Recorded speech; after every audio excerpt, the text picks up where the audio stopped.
episode van Radio Scriptura, 'n potgooi van Scriptura. 2 Timoteus 3 vers 16 en 17 sê die hele skrif is deur God geasem. Die woord van God is voldoende om ons te onderrig in die waarheid, dwaling te bestry, verkeerdhede reg te stel en 'n regte leefstyl by ons te kweek. Scriptura is daarop gemik om dit vir jou te wys. Jou gasheer vir hierdie episode is Marnix Boersema. Goeiedag en baie welkom by nog 'n episode van Radio Scriptura. Ons is natuurlik besig met 'n reeks wat spesifiek gemik is op nuwe disippels of nuwe gelowiges. So as jy miskien iemand is wat pas 'n Christen geword het, miskien iemand is wat dalk lankal in die Christelike kerk is, maar belydenis van geloof afgelê het, of jy weet enige iemand wat graag weer die grondbeginsels van die Christelike geloof wil ondersoek, of weer wil opskerp, of glad nie bewus is daarvan, of dit nie ken nie, hierdie reeks is spesifiek vir jou bedoel. Ek gesels vandag saam met Jan-Louis Lee, predikant daar van Gereformeerde Kerk Brits. En Jan-Louis, ek sien uit vir ons gesprek vandag. Dit is natuurlik nie 'n ligte onderwerp nie, maar dit is die allernoodsaaklike onderwerp wat ons sal moet bespreek, wat verskriklik baie aandag nodig het in ons tyd, net soos aller tye. En ons hoop dat ons luisteraars ook sal saamstem aan die einde van die episode, dat ons regtig aan die leer van die wedergeboorte opnuut weer aandag moet skenk. So, Dit is die tema vir vandag se episode. Jan-Louis, wou jy daar ietsie gesê het voordat ons wegspring? Ek sit by die voete van Gamaliel vanoggend. Eintlik gaan ek net luister nou jy leer, en dan gaan ek net heeltyd instemmend knik vandag. Wel, ons wag nog vir Gamaliel om in te skakel, so ons kyk nog nie kom.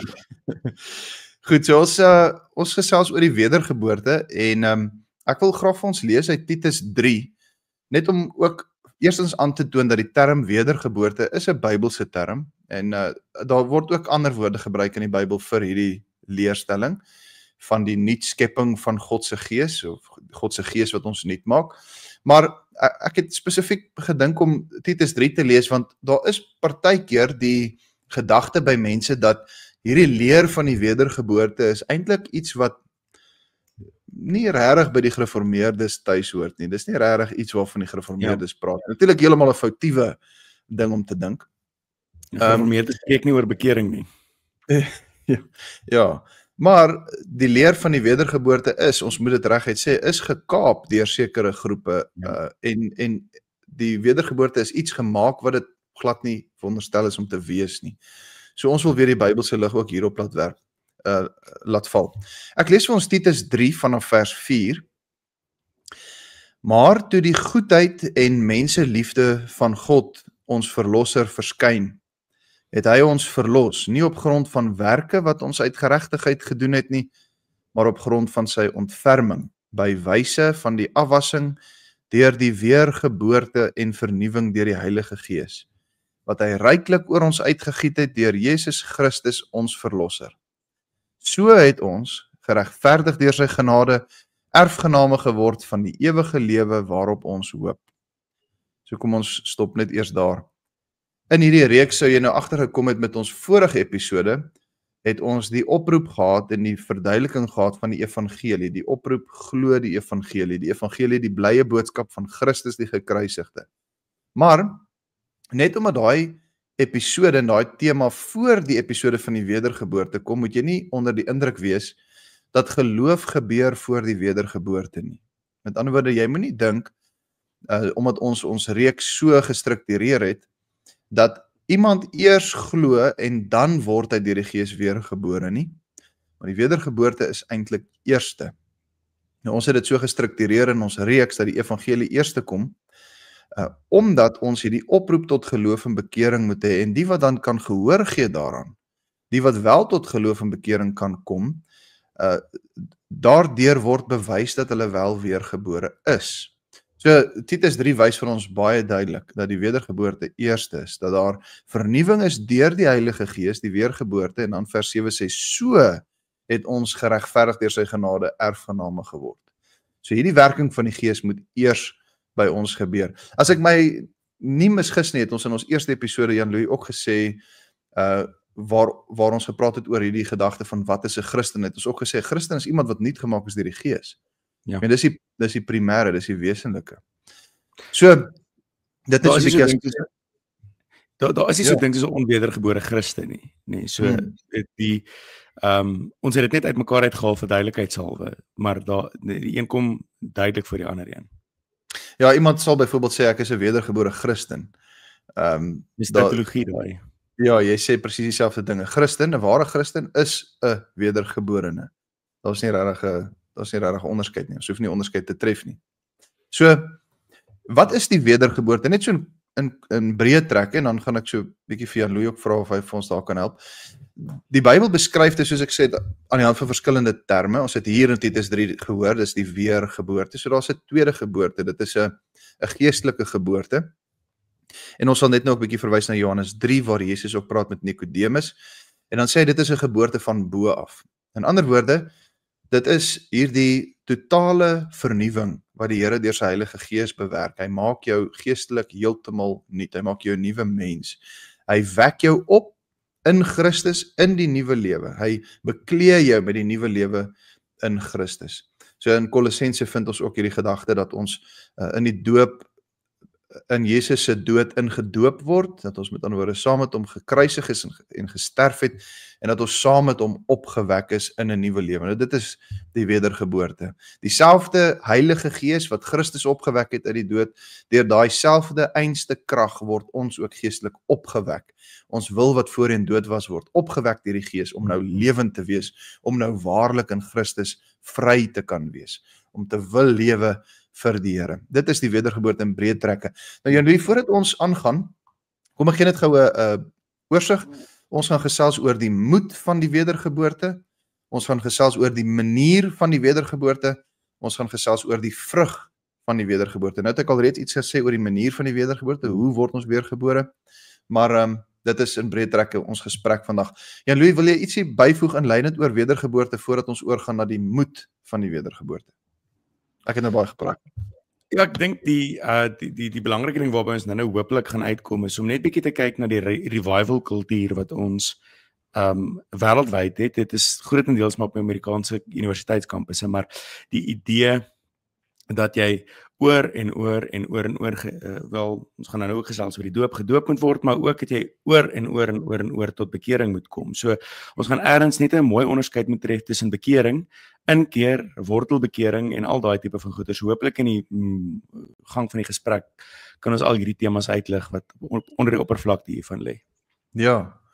So, wil jy miskien vir ons net so 'n eerste gedagte noem oor die noodsaaklikheid van die wedergeboorte? Dis natuurlik wat ons bedoel as ons sê die wedergeboorte is 'n moed.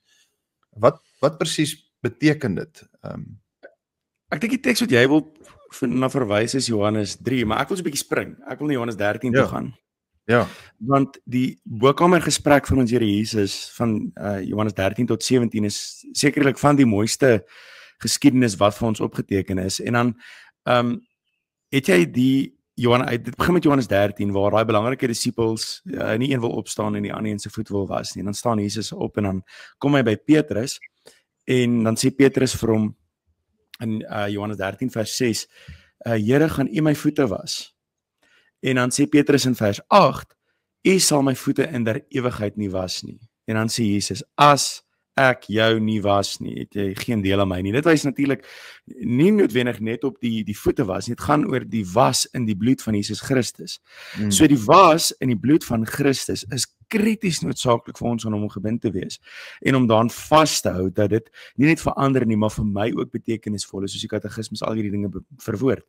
So die wedergeboorte is daardie absolute verbondenheid in en aan Jesus Christus, wat ons gaan nou uitkom oor die manier van die wedergeboorte, maar daar's geen ander manier om vas te hou aan Jesus Christus as hierdie was in sy bloed nie. Ja, dit is 'n baie goeie voorbeeld daai uit Johannes 13 en as ek nou weer mag terugspring na die teks wat jy nou net genoem het, Johannes 3, om dit ook 'n bietjie verder te belig. Nikodemus kom in die nag na Jesus toe. Hy wil nie noodwendig gesien word deur almal anders nie. Hy wil graag met Jesus 'n privaat gesprek voer. Hy kan nie regtig laat blyk dat hy belangstel in Jesus se lering nie. Jesus is 'n opspraakwekkende persoon. En hier kom die geleerde Nikodemus, die proffie van die dag, die professor van die Israeliete, en hy vra vir Jesus, Rabbi, Ons weet dat U die leermeester is, dat U van God afkom, want niemand kan hierdie tekens verrig as hy nie van God afkom nie, en dan sê Jesus vir hom, ek sê vir jou, as iemand nie van bo gebore word nie, kan hy die koninkryk van God nie sien nie. En dan gaan die gesprek met Nicodemus verder, waar Nicodemus dan nou vra, okay, maar wat is die manier van die wedergeboorte, hoe vind dit dan nou plaas, waarby ons net nog gaan kom, maar die eerste ding wat ons baie duidelik moet raak sien, wat jy ook nou uitgelig het, Jan-Louis, dat ons kan nie die koninkryk sien, daar's 'n absolute noodsaaklikheid om totaal en al gewas te word deur Jesus Christus, ons kan nie die koninkryk ingaan, as ons nie van bo gebore is nie. Hoekom nie? Want vlees is vlees en gees is gees, dit verduidelik Jesus ook aan Nicodemus. So, wat uit die vlees gebore is vlees. Wat uit die gees gebore is gees. So ons kan nie die geestelike beerf, ons kan nie die geestelike besit, ons kan nie die geestelike ingaan as ons self vlees is nie. En daarom moet ons heeltemal deur die Heilige Gees nuut gemaak word. So as Jesus byvoorbeeld ook gesprekke voer met die kindertjies wat daar staan, of althans 'n gesprek voer, terwyl die kindertjies daar rondom hom staan, dan sê hy dat ons moet word soos hulle, soos die kindertjies. Dat die koninkryk van God bedoel is vir die wat soos hulle is, soos die kindertjies is. In ander woorde, ons moet nie dink dat ons deur vermoë of intellek of herkoms of wat ook al die koninkryk kan beerwe nie. Ons kan nie deur wetsgehoorsaamheid, soos Titus 3 sê, ons kan nie deur ons eie werke van geregtigheid die koninkryk ingaan nie. Ons moet deur Christus weer gebore word. Daar's geen ander manier nie. Jesus noem nie die wedergeboorte of die geboorte van bo as 'n opsie nie. Hy stel dit as die enigste manier. Ja. Dit is die nou poort. Dit is die enigste manier om die koninkryk in te gaan. So ons kan nie dit genoeg beklemtoon nie. Daar's nie 'n ander manier nie. So dis nie asof een persoon deur die wedergeboorte ingaan en die ander een op 'n ander manier nie. Ja, weet jy, dit is ek voel regtig nou soos daai huisgodsdiens oomblik waar jy my versie steel, want ek het nou hier gaan kyk na die bergrede. Dadelik toe jy nou hierdie goed sê, toe gaan dit by my in om te sê, weet jy gaan kyk na die indeling van die bergrede, dan saam 3 hoofdele, wie die koninkryksburgers is, wat hulle doen en hoe hulle die laaste deel in die koninkryk ingaan. En dan begin daar die laaste deel en gaan in deur die nou poort, want breed is die pad en ek ken die teks, nee. En dit is eintlik so mooi dat die Here in die laaste gedeelte dan sê hy vir die wat aan wie in die bergrede rig, nie elkeen wat vir my sê Here sal ingaan in die koninkryk van die hemele nie, maar hy wat die wil doen van my Vader wat in die hemele is. Nou wie is die wat die wil doen van die Vader wat in die hemele is die wedergeborene wat op grond van Christus se verdienste, nie sy eie nie, die nou poort kan ingaan. Baie interessant, daai bergrede teks is gewoonlik 'n teks waartoe mense spring as hulle sê ja, ons moet nie so vashou aan die wet nie, want Jesus het gesê dat hy die wet kom vervul, of hulle volg 'n ander lyn en hulle sal sê, onthou, dit gaan ook oor die hart agter die wet. In ander woorde, die gedagte dat Jesus eintlik die standaard kom laer maak het. So, dit gaan nou nie eintlik oor moord nie, maar dit gaan eintlik oor wat in die hart gebeur. So, hy bring dit eintlik 'n bietjie laer, hy maak dit eintlik 'n bietjie makliker. So, die Nuwe Testamentiese Jesus is een met 'n ander standaard as die Ou Testamentiese God. Dis baie keer die gedagte wat mense eintlik wil skep, maar die teendeel is waar. Die bergpredikasie sê eintlik vir ons dat Jesus die standaard, as ons dit enigstens sou wou so beskryf, hy hef dit op, hy maak dit hoër. Hy sê eintlik luister, hy wys vir ons hoe hoog die standaard is. Ja, hy sê vir ons, jy kan nie die koninkryk ingaan nie. Selfs die fariseërs wat daar staan met al hulle sogenaamde geregtigheid en werke van geregtigheid, julle kan nie die koninkryk ingaan nie, sê Jesus. Dit wil hy baie duidelik maak. Hy sê die Ou Testamentiese wet, die wet van Moses het gesê mag nie moord pleeg nie, maar ek sê vir julle, selfs die een wat in sy hart vir sy broer sê raak. In ander woorde, jy kan nie inkom nie. Dit is nie vir jou en jou menslike natuur moontlik nie. Dis 'n baie interessante verlaging van standaard, as 'n mens dit so wil sê, wat op die dood eindig. Jy verstaan wat ek sê? Ja. Maar die hele bergpredikasie wat Jesus dan bring, is hy wys vir hulle die onmoontlikheid van die koninkryk om dit in eie vlees in te gaan. En dan, soos jy sê, die laaste gedeelte van die wedergeboorte lig dan uit. Die enigste manier om in te gaan is op grond van die geregtigheid van iemand anders. Op grond van die geregtigheid van die Here Jesus Christus. So, hy moet deur sy gees, moet hy my in hom inplant, hy moet my betrek, hy moet my nuut maak. En dis al hoe ons uiteindelik die wedergeboorte kan kry en hoe ons die koninkryk kan ingaan op grond van die geregtigheid van Christus. So die wedergeboorte stem 'n mens dan met ander woorde tot absolute nederigheid en afhanklikheid, want as 'n mens nou mooi besef hoe die bergrede begin en hoe Nikodemus se gesprek gevorder het, en as jy nou ook Johannes 13 met Petrus in ag neem, dan is dit net absoluut, weet, die moed van die wedergeboorte staan vas, maar jy staan net verstom en verslaap voor dit wat jy nou eintlik glo, want dit is net geen kat se kans dat jy dit uit eie beweging uit kan doen nie.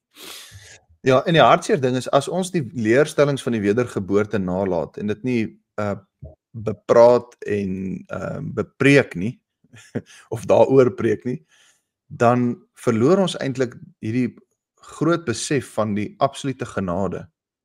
So, ons as gereformeerdes is baie lief daarvoor om te praat van genade, maar jy verloor die besef van genade as jy nie praat oor die wedergeboorte nie, want die wedergeboorte laat jou verstaan, die enigste manier hoe ek die koninkryk kan ingaan is as God my genadig is, want die poort is te smal, ek kan nie ingaan nie, dis nie vir my moontlik nie. Ja. Die Here Jesus Christus en sy geregtigheid is al manier. En dan besef ek, ja, maar daar's net mooi niks wat ek kan doen nie. Die Heilige Gees moet my van bo af nuut maak, ek moet 'n nuwe skepsel word, want ek is vlees. So ek moet van binne af na buite vernuwe word. En dan ineens besef ek, maar daar is net vir my geen ander manier as Christus nie. Dis geen ander manier as die wedergeboorte nie. So ons praat eintlik hier van skepping en dan herskepping, nee, die beeld van Christus wat in ons herstel word, Sondag 3 van die Katekismus. Ja. En dit bring ons nou by die volgende gedagte, die manier van die wedergeboorte, want ons moet vir mekaar dan nou baie duidelik sê, die enigste manier om gered te word is deur die wedergeboorte, dis allernoodsaaklik, is die enigste manier, en soos wat die Puriteine en die ou predikers van oud, soos George Whitefield en so het gesê, jy moet weergebore word, en toe kom die een tannie na hom toe en sê vir hom, weet, hoekom preek jy heeltyd en sê heeltyd ons moet weergebore word, en toe sê hy, want mevrou, jy moet weergebore word. Weet, ons moet dit baie duidelik laat oorkom. Maar nou is die vraag goed, hoe sal ek die wedergeboorte dan verkry, of hoe kan ek, as ek dit mag waag om dit so moedswillig te sê, hoe sal ek die wedergeboorte bewerk? Wat kan ek doen om die Heilige Gees in my te kry? Nou, ek is doelbewus moedswillig deur my vrae so te stel, want ek wil hier... Wat sê jy? Radio Scriptura, het ons Arminiaanse blaadjie oorgeslaan. Hoe sal ek dan, as ek weet ek moet weergebore word, hoe sal ek dit dan kan kry? En hier moet ons begin by ons belydenis, wat ons belydenis baie duidelik vir ons sê in die Dordtse Ledels. Jy kan dit nie bewerk nie. Jy kan dit nie self verkry, koop, 'n pastoorbel in die hande oplê en so die wedergeboorte verkry nie. Die wedergeboorte is geheel en al van begin tot einde 'n werk van die Heilige Gees. So kom ons slaan daai ankerpenne net baie stewig in, en dan gaan Jan Louis vir ons verder help met die manier van die wedergeboorte. So die manier van die wedergeboorte is, en ek dink 'n mens kan nie uitgepraat raak. Ek het nou in die week toe, met 'n ompad gaan ek nou by jou vraag uitkom, maar niks, maar ek is getref deur die afkeer, as ek dit so mag noem, of die minagting waarmee die woord in ons samelewing deesdae beheen word.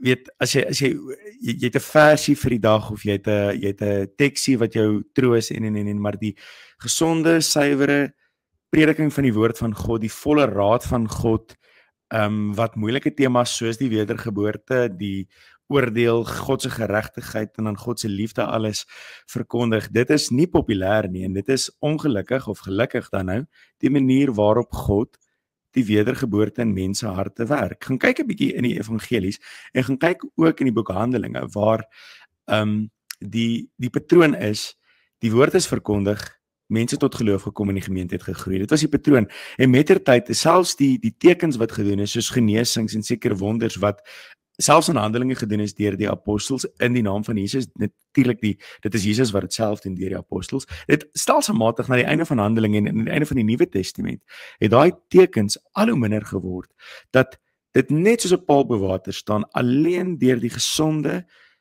deurlopende bediening van die woord, die stapelvoedsel van die woord, word mense tot geloof geroep, wanneer God die wedergeboorte in hulle skenk. So Ja. so my groot pleidooi hier is mense gaan soek nie die naaste kerk aan jou huis nie, jy gaan soek die naaste kerk aan die Bybel, wat die woord vir jou gaan verkondig. En wat vir jou gaan sê, bekeer jou van hierdie sonde. Moenie dit doen nie, want X, Y en Z. Ja. En die beste, regtig die beste antwoord wat ons kry oor die wedergeboorte en hoe dit plaasvind en so aan is vir my persoonlik regtig die Dordtse leerreëls. Die Dordtse leerreëls lig juis hierdie aspek van die manier van die wedergeboorte so kragtig en so duidelik uit. Nou hier kan ons verwys na hoofstuk 3 en 4 in die Dordtse leerreëls. Die van julle wat miskien nuwe luisteraars is of nie gereformeerd is nie. Ons het 'n belydenisskrif, ons noem dit die Dordtse leerreëls en ons is 5 hoofstukke in hierdie belydenisskrif. Dit is ook op Google beskikbaar. As jy dit nie kry nie, stuur net vir ons 'n boodskap, ons stuur dit vir jou aan, geen probleem. Maar jy sal sien in hoofstuk 3:4 paragraaf 11 word dit baie mooi verduidelik dat die wedergeboorte deur die Gees van God geskenk word en dat hy deurdring tot in die binneste dele van die mens. Hy open die geslote hart, hy versag wat hard is, hy besny wat onbesnede is. In die wil van die mens, stort hy nuwe eienskappe in en maak hy die wil wat dood was lewend. Wat sleg was, maak hy goed, wat onwillig was gewillig, wat ongehoorsaam was, maak hy gehoorsaam. Hy beweeg en hy versterk die wil, sodat dit soos 'n goeie boom vrugte van goeie werke kan dra. En ons sal laaste deel van ons episode kom by die vrug van die wedergeboorte. So, dan natuurlik paragraaf 12, ek gaan dit nie alles lees nie, maar verduidelik vir ons die krag waarmee die Gees ons so opwek is deur die krag wat nie minder of geringer is as die skepping nie, of die opwekking van die dooies nie. So hy selfde opwekkingskrag wat Christus uit die dood het opgewek het, wek ons op. So om dit weer eens net baie duidelik te sê, die wedergeboorte, die manier hoe dit plaasvind, is deur die soewereine wil en werking van die Heilige Gees alleen. Ons kan geen plusse en minusse, enne en maars en goeders daarby sit nie. Dit is 'n werking van die Heilige Gees. Jy kan nie weergebore word deur die doop nie. Die sakrament kan jy nie wederbaar nie. Die handoplegging van 'n sekere pastoor kan jy nie wederbaar nie. Ek het 'n keer gehoor hoe iemand vra vir 'n predikant vra, dominee, hoe kan ek weergebore word? Toe sê die dominee vir hom, lees meer jou Bybel en bid. Dit is 'n skande as dit jou antwoord is, want jy kan nie deur die werke van 'n mens, deur gehoorsaamheid, deur skrifstudie, deur Bybelstudie, jouself wederbaar nie. Dit is onmoontlik, dit kan nie gebeur nie. Dit kom van God af. Dit kom deur die Gees. Ja. So, hier sit ons natuurlik met hierdie weer eens diepe besef en bewustheid van die genade. As ek verstaan dat ek wedergebore moet word en ek kan nie deur eie krag in die koninkryk ingaan nie, en die enigste manier om wedergebore te word is deur die Gees, dan verstaan ek ineens hoe afhanklik ek van die Here is vir my redding. Nou kan ek niks doen nie. Ek kan niks doen nie. Ek kan alleen by die Here pleit vir die wedergeboorte. En daardie pleit en soeke na die Here en daardie verlange om sy koninkryk in te gaan is alreeds natuurlik in wese vir ons 'n aanduiding dat die Heilige Gees in ons begin werk het. So die manier hoe die wedergeboorte plaasvind is deur die Gees, maar dan sien ons in ons belydenis ook dat die Here nie net die doel, die wedergeboorte bestem het nie, maar ook die middele waardeur hy dit bewerk. So die Dordtse leerreëls praat van die verkondiging van die evangelie. Hy praat van die verligting van die verstand. Hy praat van die onderskeiding wat in ons bewerk word deur die Gees. Nou daarbey kan ons ook nog voeg die bewustheid van sonde ensovoorts ensovoorts.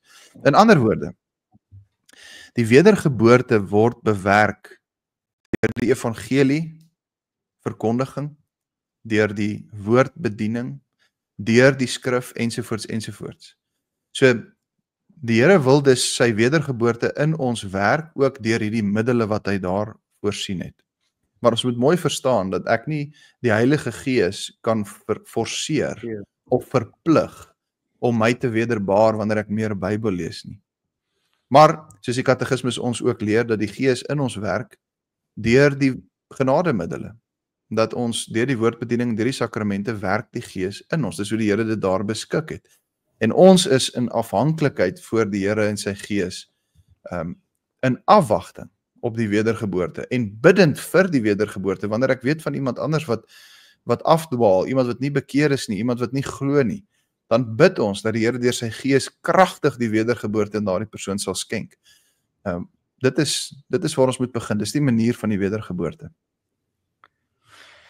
Ek dink die punt is as 'n mens die wedergeboorte reg verstaan, sal jy meer sending doen en nie minder nie, nê. Ja. Juis in totale afhanklikheid van die Here, want dit is die geroep van die woordverkondiging wat uitgaan oor die hele wêreld. Die geroep om te glo en te bekeer. Maar wie kan antwoord op daai geroep? Net die wedergeborenes. Net die uitverkorenes kan daarop antwoord. So die geroep moet uitgaan, sending moet gedoen word, evangelisasie moet gedoen word, gaan staan op die kruispaaie en nooi almal wat julle vind, sê die Here Jesus Christus, die gelykenis van die bruilof en die bruilofskleed. Gaan nooi almal, laat die geroep gehoor word. Dis ons verantwoordelikheid. Ons kan nie weet wie is wedergebore en uitverkies nie. Die Here weet dit en hy sal daarvoor sorg. Maar die geroep moet uitgaan en die wedergeborenes kan daarop gehoor gee. Hulle kan in geloof en bekering antwoord gee daarop.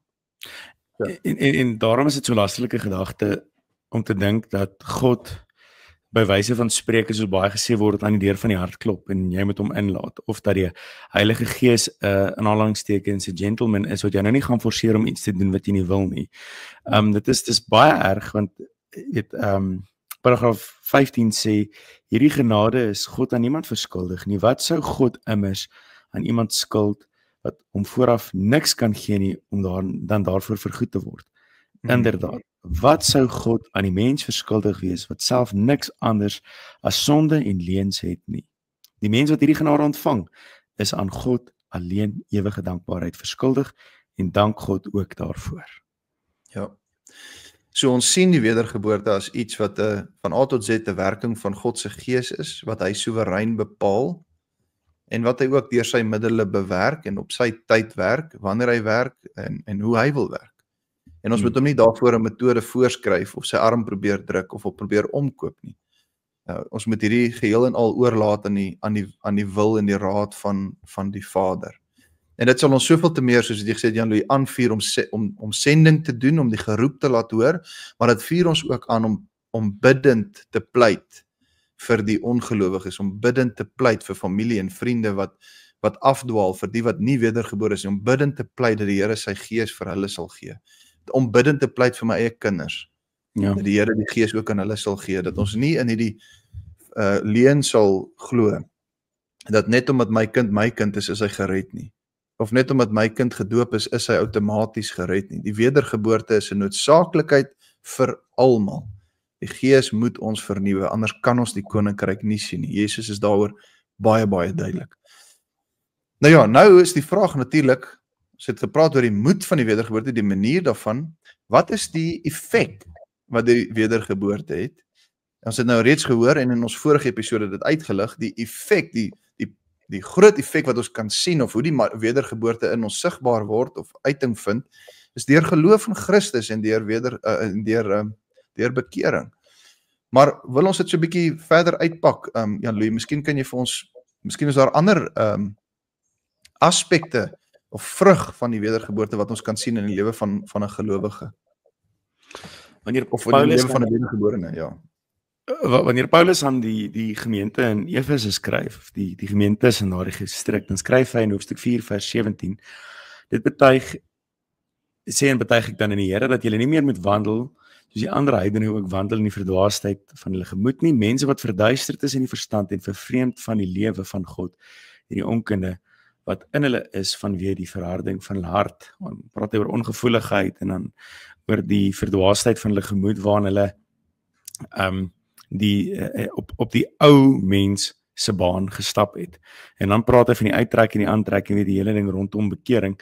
Maar kortom, die wedergeborene, en ek dink ons het dit ook nou in paragraaf 15 gehoor, se lewe is 'n lewe van dankbaarheid. En dan gaan ons bietjie terug na die eerste deel van ons gesprek toe. Ons praat oor die standaard wat Jesus vir ons kom wys het hoe ernstig God oor sy kinders is en hoe ernstig hy oor heiligheid is, dat hy dit aan Jesus gestraf het met die dood, dit wat ons uit toe kom. En dan besef jy werklik hoe kniediep jy in die sonde was. En ryf jou na absolute dankbaarheid om anders te lewe. Jy gaan nie dit, met ander woorde, doen wat jou van God vervreem nie. Gewoon in 'n verhouding, nee, as jy nou met jou vrou of met jou man werk en jy kom op 'n punt en sy sê vir jou, luister, ek hou glad nie van wat jy hier doen nie. Gaan jy dan aanhou om dit te doen? Want dit gaan vervreemding veroorsaak. So hoekom doen jy dit? Ja.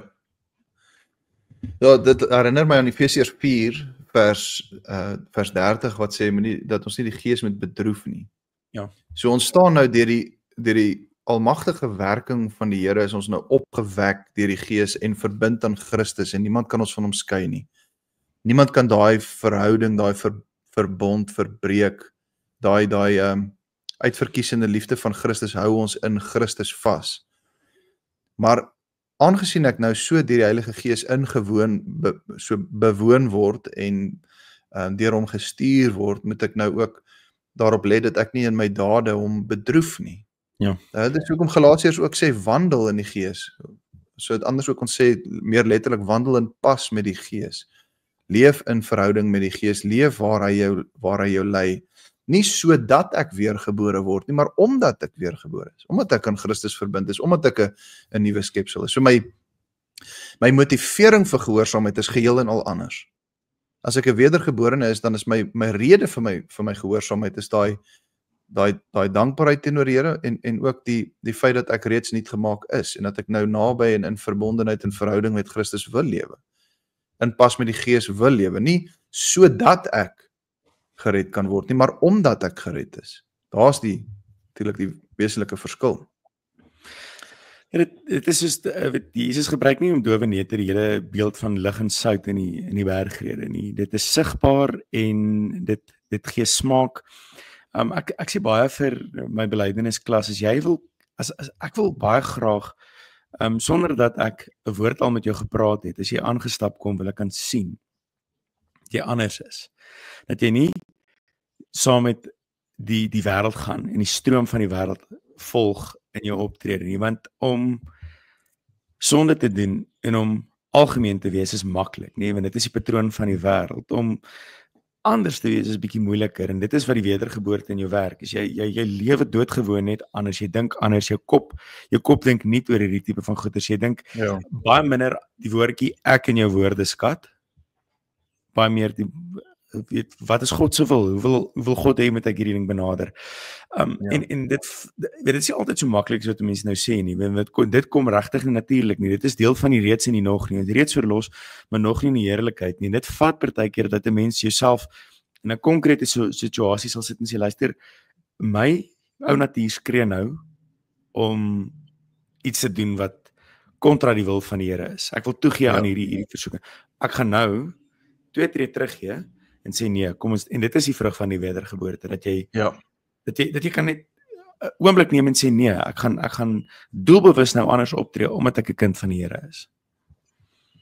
So dis die hele ironie van die wedergeboorte is dat 'n mens sou dink die wedergeboorte beteken dat ek nou dat ek net voorspoed weet in rustigheid in my beleef, maar die ironie is dat die wedergeboorte eintlik 'n hele stryd in my ontketen. Dat ek eintlik nou besef maar ek het hier's 'n massiewe oorlog aan die gang, maar die Gees ewe skielik in my aanvuur en oproep, want dis nou die wil van die Gees teenoor die wil van die vlees. Waar voor ek weer gebore was die Gees nie daar nie, nou is die Gees in my, en nou is hierdie Gees aan die werk in my om my te heilig vir Christus, en ek soek nou die wil van God, maar hier is my ou vlees, my wil is nou heeltyd in konflik met dit wat die Gees wil. So daar is heeltyd hierdie stryd aan die gang. En dit is regtig 'n keuse tussen wat maklik en moeilik is. Jy weet, iemand ry voor jou in. Ek gebruik hierdie voorbeeld baie omdat jy weet 'n mens bly in Suid-Afrika en taksies is 'n realiteit. En my kinders weet nou al hoe hierdie dit is iets wat werklik so konkreet by my. Ek gebruik met baie nederigheid die woord manifesteer, maar weet dit in daai oomblik raak jy woedend, nê? Jy weet 'n kar ry voor jou in, veroorsaak amper 'n ongeluk, jy sit en dink aan wat kon gebeur het, en dan is dit regtig, gaan ek nou net rustig aangaan, laat hy gaan, en my siel nie versondig nie, 'n kragwoord gebruik nie 'n teken wys nie. En so met elke situasie in jou lewe, dit is regtig 'n stryd. En vir party mense is dit dink aan verslawing, dink aan omstandighede waarin hulle leef, waar hulle werklik dit is so konkreet elke dag van 'n lewe is 'n groot stryd, jy kan jouself amper nie indink nie. En dis wanneer dit die keuse tussen maklik, maar tydelik en moeilik, maar ewig 'n werklike realiteit word. 'n Goeie beeld miskien om dit te illustreer, om 'n bietjie daaroor te dink is, Johannes 16 sê, is die Heilige Gees, wanneer die Heilige Gees gestuur word, sê Jesus, dan sal hy die wêreld oortuig van sonde. Nou dis iets wat ons baie keer nie dink nie. Jan-Louis, jy het dit nou uitgelig, hierdie bewustheid van sonde. Is dat as die Heilige Gees in my is, dan gaan ek nie gerus wees met my sonde nie. Ek gaan nie hierdie idee kry van alles is goed en alles is wel nie. Inteendeel, ek gaan juis hierdie bewustheid van my sonde kry.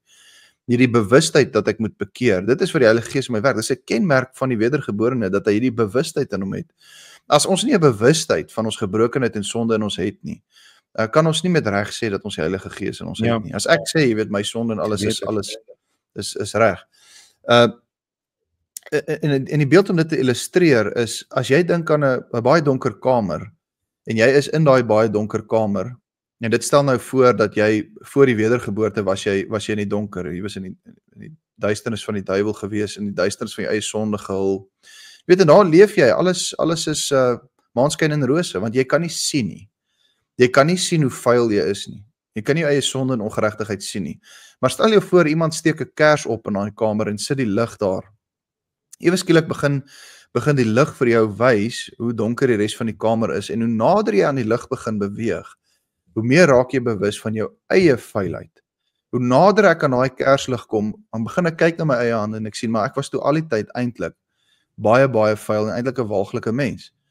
En dit is die illustrasie van die wedergeboorte, waar die Here deur sy Heilige Gees my hart verlig, my oë, die oë van my verstand verlig, en daai lig in my lewe inbring, my eintlik in die lig intrek. En hoe nader ek aan die Here begin leef, en hoe meer ek in pas met sy Gees begin wandel, hoe meer kom ek agter, maar ek is eintlik 'n walglike mens. Ek is bewus van my sonde, en daar moet bekering by my wees. So, dit is afgesluit, hè. Wel, Dis 'n walglike mens. Die realiteit is, as die Heilige Gees in my woon, dan het ek al hoe meer 'n bewustheid van die feit dat ek Christus nodig het. Hoe ouer ek word, hoe langer ek met die Here leef, hoe langer ek met hom wandel, hoe meer besef ek kan die koninkryk nie ingaan nie. Ek het Christus se geregtigheid nodig. Miskien net ook om na die einde se kant toe te beweeg van ons episode. Die vrug van die Gees is dan ook, soos wat ons dit nou beskryf het in die dorpsleders, is dat daar by ons 'n gewilligheid en 'n opregte gehoorsaamheid al hoe meer die oorhand begin kry. En dis die vrug daarvan. Die vrug van die Heilige Gees is nie soos baie beweer om te sê dat jy nou maar net kan wees en doen wat jy wil en wag maar net vir die hemel nie. Wag maar net vir die hiernamaals nie. Die vrug van die wedergeboorte is juis 'n nuwe gehoorsaamheid, 'n nuwe soeke na Christus en 'n sterf aan myself, die afsterf van die ou mens, opstaan van die nuwe mens. Jan-Louis, laaste gedagte van jou kant af. Natuurlik 'n baie massiewe onderwerp hierdie, maar ja, ek dink ons het die oppervlakte, ek dink net die oppervlakte nou geskraap. Ek dink die ding wat ek net al van die begin genoem het, is hierdie revivals op kampusse, wat verskriklik deur emosie opgewek is, en ek self het nou bitter amper in die strik getrap van om net te sê, weet jy, bid jouself wedergebore, of lees jouself wederbaar jouself deur meer te lees. Maar die wedergeboorte is allermins net 'n emosie ding of net 'n kop ding. Ja. En daai ding wat op kampusse baie keer gebeur, dat jy deur emosionele opwelling en mense kyk wêreld wat jy kyk hoe baie mense kom tot geloof. Pas op vir emosie wat vir jou maandagooggend of sonnaand laat goed voel, maar maandagooggend het jy nie idee hoekom jy goed voel nie, weet, want jy wil tog weet wie die God is aan wie jy vashou. Ja. Ja, en iets wat ook begin groei, soos wat ons in ons wedergeboorte ook, hoe langer ons met die Here wandel, is hierdie verlang om huis toe te gaan. Is nie, en dit is, so dit betrek wel die emosie, maar waarvan jy nou praat is 'n skynwedergeboorte wat slegs berus in 'n emosie. Maar die ware wedergeboorte is iets wat in ons groei, is hierdie baie diepe verlange en emosionele opwelling in my om Christus te mag sien en om te mag ontmoet, Ek het nie 'n vrees vir die wederkoms nie, ek het 'n verlange na Christus, ek het 'n verlange om hom te sien en te soek. Ja. En ek het spesifiek ook gedink aan gedragsverandering wat permanent is. Dit word nie deur 'n oppervlakkige bekeringkie veroorsaak. Dit is iets wat werklik van binne afkom, deur die Gees bewerk. Ja, die weg van godsaligheid sê Tosius is van binne na buite. Met ander woorde, die Here maak ons binne nuut sodat dit uiterlik dan tevoorskyn kom, sodat ons die vrug dra. Julle, dit is dan die einde van 'n baie groot episode en tema. As ek mag afsluit met hierdie laaste oproep, gaan lees die Dordtse leerreëls. Die Dordtse leerreëls is 'n wonderlike, uitstekende belydenisskrif in elke opsig, maar veral oor die wedergeboorte. En ek is oortuig dat ons as gereformeerdes is miskien ons is huiwerig om te praat oor die wedergeboorte, want ons is in baie opsigte regtig nie meer getrou in ons belydenisskrifte nie. Ons ken nie ons belydenisskrifte nie. Die belydenisskrifte, ons formuliere en veral die Dordtse leerreëls het heel wat vir ons te leer en te sê oor die wedergeboorte, en dit is absoluut 'n wesenlike deel van die Christelike lewe. Dit is wat 'n Christen is. Dis waarin ons moet glo, dis waarna ons moet soek, waarvoor ons moet bid. So gaan lees die Dordtse leerreëls. Dit dan. Fluit. Jan-Louis, lekker dag vir jou verder. Goeie dag vir al ons luisteraars en besoek ons webblad www.scriptura.co.za. Tot die volgende keer. Totsiens.